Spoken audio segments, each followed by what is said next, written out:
Toronto gets up with a sloppy pass. Carter inside.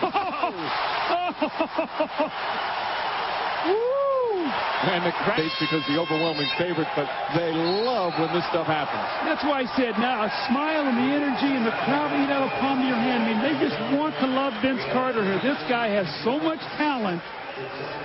Just look at this spectacular takeoff. He jumped over his head. I mean, Frederick Weiss, you got to know, man, the guy's coming to do that. You got to take a foul.